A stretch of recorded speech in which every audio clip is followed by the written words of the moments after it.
نیت کے صاف ہونے اور ہر کام کو صرف اور صرف اللہ کی خاطر کرنے کے بارے میں، کیونکہ اللہ سبحانہ وتعالیٰ اس کام کو قبول نہیں کرتا، وہ عمل اللہ کے نزدیک کوئی اہمیت نہیں رکھتا جو اللہ کے لیے نہ کیا گیا ہو۔ لیکن ہم انسان ہیں، ہم سے غلطیاں ہوتی ہیں، اور قدم کی پھسلن سے زیادہ بعض اوقات سوچ کی پھسلن ہوتی ہے۔ سوچ میں کس وقت کیا چیز شامل ہو گئی، بعض اوقات انسان خود بھی اس سے آگاہ نہیں ہوتا۔ اسی لیے اللہ سبحانہ وتعالیٰ نے ہم پر رمضان کے روزے فرض کیے تاکہ ہمارے اندر تقویٰ پیدا ہو۔ تقویٰ انسان کے اندر ایک کانشیسنس پیدا کرتا ہے، شعور پیدا کرتا ہے، اور جب انسان کے اندر شعور آ جاتا ہے تو اسے اپنے گناہوں کا احساس بھی ہونے لگتا ہے، اسے اپنی غلطیوں پر ندامت بھی ہوتی ہے، اور انسان تو ہے ہی خطا کا پتلا، بھول چوک اس کے ساتھ ہے، ہر لمحہ کچھ نہ کچھ ہوتا ہی رہتا ہے۔ ایسے میں انسان کیا کرے؟ کیا گناہوں کا بوجھ اپنے اوپر لادتا رہے اور اس بوجھ کے تلے دبا رہے، اور پھر اس بوجھ کی وجہ سے طرح طرح کے ڈپریشن اور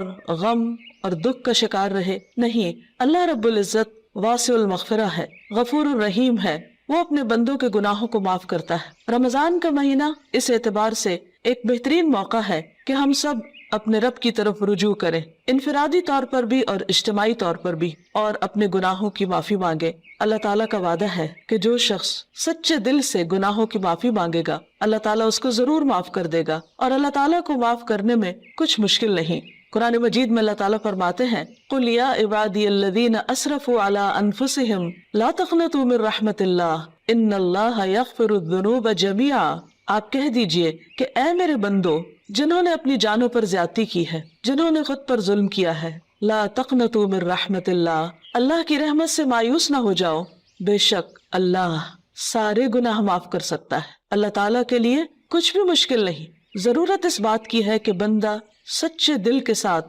پورے اخلاص کے ساتھ اللہ تعالیٰ کی طرف رجوع کرے۔ ویسے تو رمضان بذات خود گناہوں کے کفارہ کا ذریعہ ہے۔ حدیث میں آتا ہے، نبی صلی اللہ علیہ وسلم نے فرمایا، وَرَمَضَانُ إِلَى رَمَضَانَ مُكَفِّرَاتٌ مَا بَيْنَهُنَّ إِذَا اجْتُنِبَتِ الْكَبَائِرُ۔ ایک رمضان دوسرے رمضان تک اپنے درمیان ہونے والے گناہوں کو مٹا دیتا ہے جبکہ کبیرہ گناہوں سے اجتناب کیا جائے۔ اسی طرح جب انسان ایمان اور احتساب کے ساتھ روزہ رکھتا ہے، وہ بھی اس کے گناہوں کی بخشش کا ذریعہ بنتا ہے، راتوں کا قیام بھی بخشش کا ذریعہ بنتا ہے۔ لیکن اس کے ساتھ ساتھ انسان کو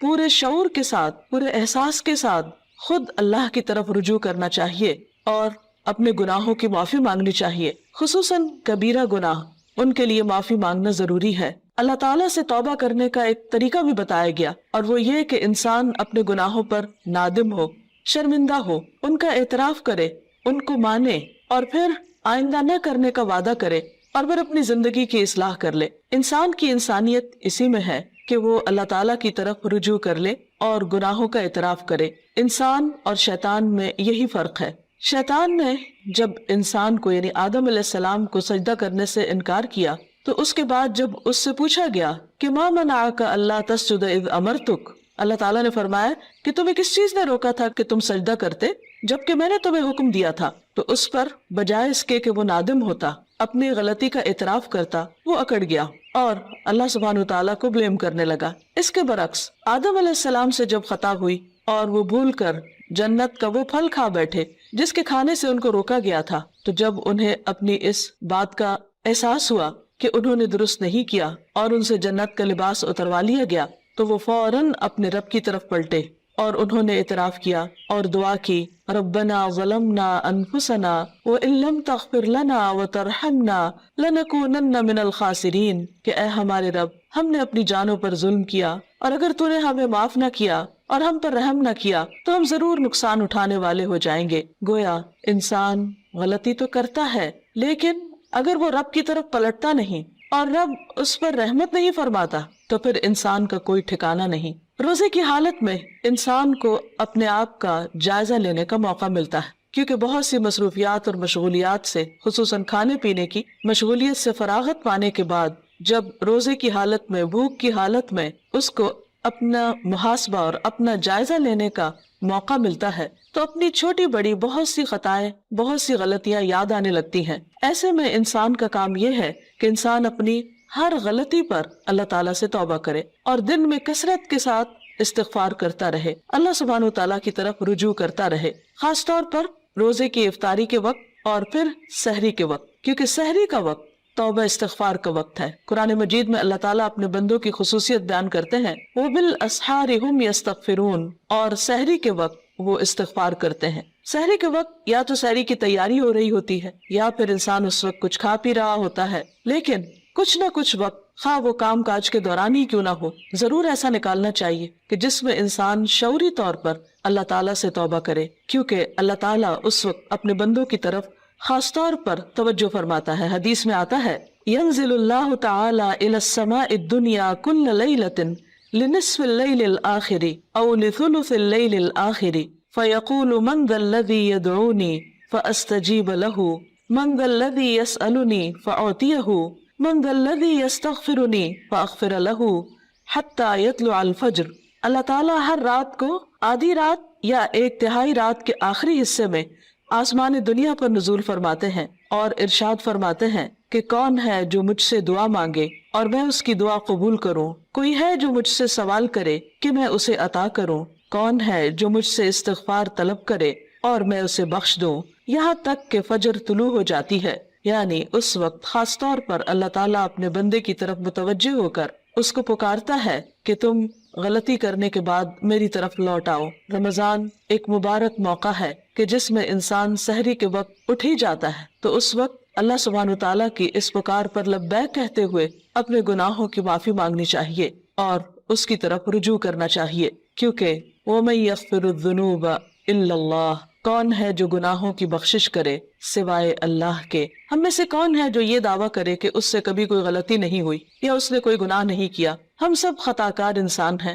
اور ہم سے غلطیاں ہوتی ہیں، لیکن غلطی پر توبہ کرنا اور غلطی پر شرمندہ ہونا انسان کی فطرت میں ہے۔ اگر انسان اس فطرت کو مسخ نہ کر دے تو جو ہی کوئی گناہ ہوتا ہے، انسان کا ضمیر فوراً ہی اسے آگاہ کرتا ہے کہ تم سے غلطی ہوئی ہے اور انسان اپنے رب کی طرف پلٹنا چاہتا ہے۔ لیکن بعض اوقات انسان کا نفس اس کو دھوکہ بھی دے جاتا ہے، اور بجائے اس کے کہ انسان غلطی کا اعتراف کرے، انسان اپنی غلطی پہ پردہ ڈالنے لگتا ہے، اس کو جسٹیفائی کرنے لگتا ہے اور پھر غلطی پہ غلطی کیے چلے جاتا ہے۔ کیونکہ ہوتا یہ ہے کہ جب انسان ایک گناہ کر لیتا ہے، اللہ کی ایک حرمت کو پامال کرتا ہے، اللہ تعالیٰ کی ایک نافرمانی کرتا ہے، تو پھر اس کے بعد اس کی جھجک ختم ہو جاتی، اس کی حیا ختم ہو جاتی، پھر وہ دوسرے گناہ کے لیے دلیر ہو جاتا ہے اور پھر گناہوں کا سلسلہ چل پڑتا ہے۔ اور اگر انسان توبہ نہیں کرتا تو وہ ایک سیاہ نقطہ جو دل پر لگتا ہے ایک گناہ کی وجہ سے، وہ نقطہ پھیلنے لگتا ہے حتیٰ کہ گناہوں کے ساتھ پورا دل سیاہ ہو جاتا ہے اور پھر انسان کے اندر سے احساس بھی ختم ہو جاتا ہے۔ اس کے باوجود انسان کو مایوس نہیں ہونا چاہیے۔ جب تک انسان کی جان ہے، انسان کی سانس کا سلسلہ چل رہا ہے، اس کے لیے معافی کا دروازہ کھلا ہوا ہے۔ حدیث میں آتا ہے کہ ان اللہ یقبل توبۃ العبد ما لم یغرغر، اللہ تعالیٰ بندے کی توبہ قبول کرتا ہے جب تک کہ اس کے سانس اکھڑنے نہ لگے، یعنی دنیا سے رخصت نہ ہونے لگے، فوت نہ ہونے لگے۔ تو گویا ابھی اللہ تعالیٰ نے ہمیں جو زندگی اور یہ موقع دیا ہے، اس میں ہم واپس پلٹ آئیں، رجوع کر لیں، اللہ تعالیٰ کو راضی کر لیں اور کبیرہ اور صغیرہ دونوں طرح کے گناہوں سے معافی مانگیں۔ صغیرہ گناہوں کے کفارے کے لیے تو نماز، روزہ، حج، زکوٰۃ اور دیگر نیکیاں، امر بالمعروف، نہی عن المنکر، یہ چیزیں انسان کے لیے کفارہ بن جاتی ہیں۔ لیکن خصوصاً کبیرہ گناہوں کے لیے خاص طور پر معافی مانگنا ضروری ہے۔ ویسے کبیرہ گناہ کیا ہے؟ مثلاً اللہ سبحانہ تعالیٰ کے ساتھ شرک کرنا، اور اس کے بعد والدین کی نافرمانی، والدین کو ناراض کرنا، ان کا دل دکھانا، ان کو پریشان کرنا، ان کی بات نہ ماننا۔ اللہ سبحانہ تعالیٰ نے ایک نہیں کئی بار اپنے حق کے بعد انسانوں میں سے سب سے پہلا حق جس کا بتایا وہ والدین ہے، اور اللہ تعالیٰ کی رضامندی والد کی رضامندی میں ہے، اور اللہ تعالیٰ کی ناراضگی والدین کی ناراضگی میں ہے۔ والدین کو ناراض کرنا کبیرہ گناہ ہے، اور اگر انسان کی وفات اس حال میں ہو جاتی تو اس وقت تک معافی نہیں ہوگی جب تک کہ والدین معاف نہ کر دیں۔ حقوق العباد کے سلسلے میں جو بھی حق تلفی ہوتی، خواہ والدین کی نافرمانی یا کسی اور کی، یہ بات یاد رہے کہ انسان کو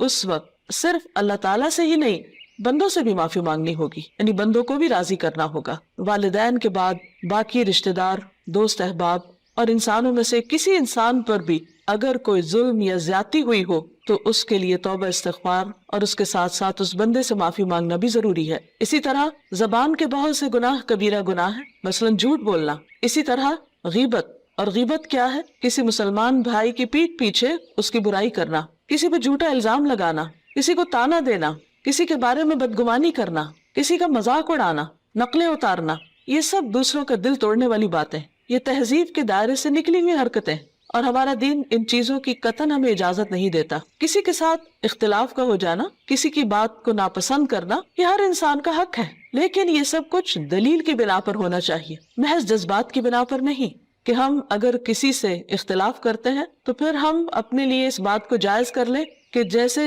چاہے پھر اس کے ساتھ معاملہ کرے، یا جیسے چاہے اس پر الزام تراشی کرے، اور پھر اس کے بعد خود کو سچا ثابت کر کے یا اپنے آپ کو مطمئن کر لے، تو یہ بات جائز نہ ہوگی، یہ کافی نہ ہوگی۔ انسان کے لیے خود اس کا سب سے بڑا دشمن اس کا اپنا نفس ہے، اور انسان بعض اوقات باہر کے دشمن کو پہچان لیتا ہے لیکن اندر کے دشمن کو نہیں پہچانتا، جب وہ انسان کو غلطی پر تھپکیاں دے کر سلا دیتا ہے، یا اس کو مطمئن کر دیتا ہے، یا پھر اسے صرف دوسروں کے عیب دکھاتا رہتا ہے اور اپنے عیب بھلوا دیتا ہے۔ اس لیے بہت ضروری ہے کہ ہم ان تمام گناہوں، خواہ وہ جسم سے تعلق رکھتے ہوں، خواہ وہ دل سے تعلق رکھتے ہوں، خواہ وہ زبان سے تعلق رکھتے ہوں، ان تمام گناہوں پر نمبر 1 شرمندگی کا اظہار کرے، نمبر 2 ان کا اعتراف کرے، نمبر 3 آئندہ نہ کرنے کا وعدہ کرے، اور نمبر 4 اللہ رب العزت سے دعا کرے کہ وہ ان گناہوں کو ڈھانپ دے، ان کو ہمارے نامہ اعمال سے مٹا دے، اور ہماری توبہ کی وجہ سے ان گناہوں کو بھی ہماری نیکیوں میں بدل دے، کیونکہ اللہ تعالیٰ کے لیے کچھ بھی مشکل نہیں۔ قرآن مجید میں آتا ہے وَهُوَ الَّذِي يَقْبَلُ التَّوْبَةَ عَنْ عِبَادِهِ، وہ اللہ ہی تو ہے جو بندوں سے توبہ قبول کرتا ہے اور اس کو پسند کرتا ہے کہ بندے اللہ کی طرف رجوع کریں۔ وَيَعْفُو عَنِ السَّيِّئَاتِ، اور وہ خطاؤں سے یعنی صغیرہ گناہوں سے درگزر کرتا ہے۔ وَيَعْلَمُ مَا تَفْعَلُونَ، اور وہ جانتا ہے جو کچھ بھی تم کرتے ہو، یعنی ہمارا کوئی بھی عمل، خواہ وہ چھوٹا ہو یا بڑا، تنہائی میں کیا ہو یا سب کے سامنے، اللہ سے تو چھپا ہوا نہیں، پھر اس کے فرشتے لکھ بھی رہے ہیں۔ اس لیے بہت ضروری ہے کہ اللہ کے حضور حاضر ہونے سے پہلے ہی ہم اپنے ان گناہوں کو اپنے نامہ اعمال سے اپنے آنسوؤں کے ساتھ دھو ڈالیں، اور عجز و انکساری کے ساتھ اللہ کے حضور جھکیں، اور زبان سے بھی استغفار کرتے رہیں، اور اس کے لیے خاص طور پر استغفر اللہ، اللہم اغفر لی اور استغفار کی دیگر دعائیں پڑھنا بھی فائدہ مند ہے۔ اللہ تعالی ہمیں عمل کی توفیق عطا فرمائے۔ وآخر دعوانا ان الحمد للہ رب العالمین۔